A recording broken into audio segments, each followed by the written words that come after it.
So what's the best resume format for a recent college grad's resume? Stay tuned to find out.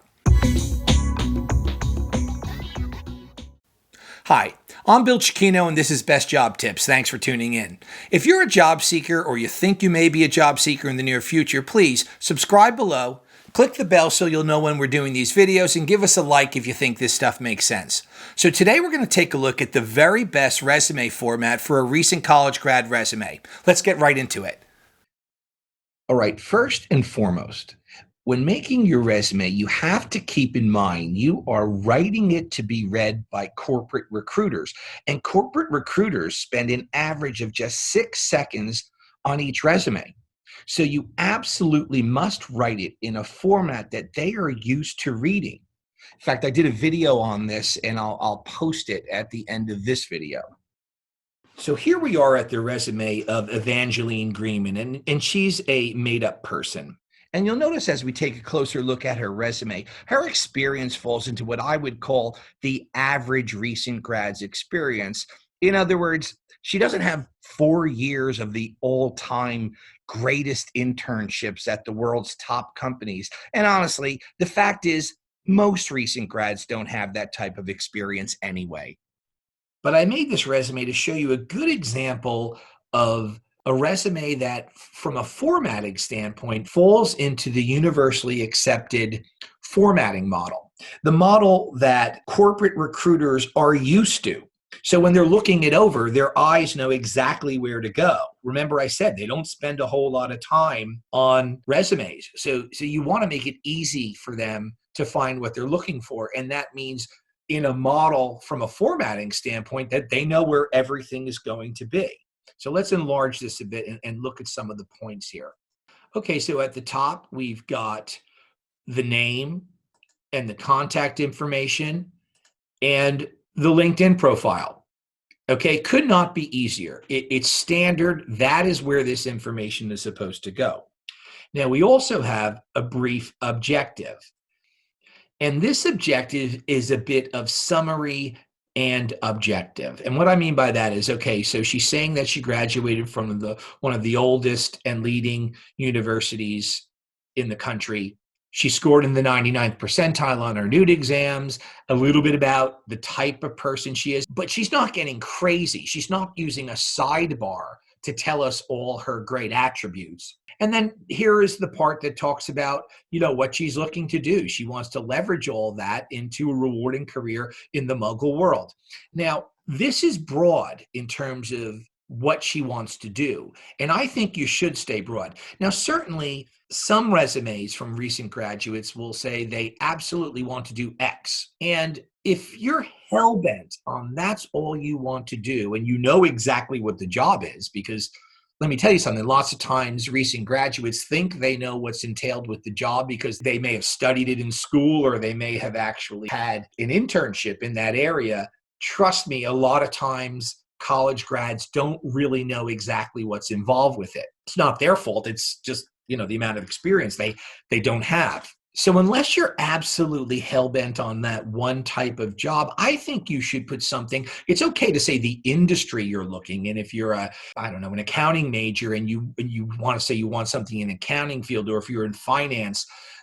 But generally speaking, I think you should keep it broad to that extent, because if you say you want to obtain a position in X, and a recruiter looks at your background and says, oh, they're great, but I don't have X. I think they'd be good for Y. They may not call you, but that's, your decision.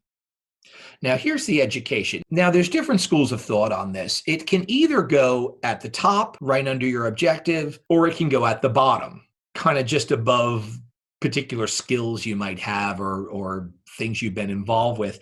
I think if you're a recent grad, you should put it at the top. Many times, corporate recruiters are looking for people from certain schools or had certain majors.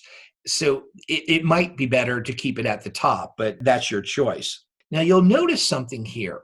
I'm doing something that lots of people will tell you not to do on a recent grad resume, and that is adding different types of courses that you've taken. First of all, it's not something that is going to sink your resume one way or the other. But as I said, I wrote this resume for someone who doesn't have tons of really top level internship experience. So I'm padding it a little bit. But I will tell you something else. Depending on the type of job that you're going for, if let's say you're interested in something in, I'm just making this up, pharmaceutical sales, it wouldn't hurt for you to say that you've taken different types of biology or chemistry classes. And particularly if you had these great scores there, it can't, again, hurt to say all that stuff. That's a bit of padding. That's okay. There's nothing wrong with a little bit of padding as long as you don't go over the top. Now, here's a point that I'm often asked about. Should you put your GPA on your resume? Well, certainly Evangeline got a 4.0 out of a 4.0, so you're absolutely going to put that on there. But seriously, if you have a 3.0 or above, that's where you should start thinking about, should you put it on there? I believe if you're below a 3.0, it's not going to help having it on your resume. Now, of course, that will beg the question, if the person didn't put their GPA on their resume, did they probably not have a really strong GPA? Well, you know what? I think you just have to kind of roll the dice on that one. But if you have anything over like a 3, certainly over 3.4, 3.5, you certainly should put that on your resume. But again, that's your choice. Now, moving down to experience. Now, we say related experience. You don't have to say related, but this is an example of, let's say you have one job, and in this case, it's Ollivander's Wands, that is at least more along the lines of a real company than your other experiences, whether it's babysitting or cutting lawns. In this case, Evangeline worked at an ice cream parlor and a pizza place. There is nothing wrong with that, okay? Showing that you're a hard worker and you've always worked and you've never sat around idle, that's the important thing. Okay, this idea that all the students who graduate have these fabulous internships, that's just not the case. And so often I will see a resume from a recent grad and, they leave stuff off because, well, I was a babysitter. I didn't want to put that on there. Or, I worked at a newspaper stand. Who cares? It shows the people you're interviewing with that you're industrious, that you work hard. There's nothing wrong with that. Those are fabulous qualities. Don't ever leave that out. You want to describe it as professionally as you can. Now, on that note, and I'm actually talking more about this kind of experience, the stuff that you really want them to focus on when they're interviewing you. Again, a question I am often asked by recent grads putting a resume together. How much should you puff up your responsibilities? Well, certainly a little is okay. All right. I mean, frankly, most recruiters understand a recent grad is going to do that, but you don't want to get carried away. I mean, I see some recent grad resumes where they make it seem as part of their internship, they ran the whole company. Don't do that.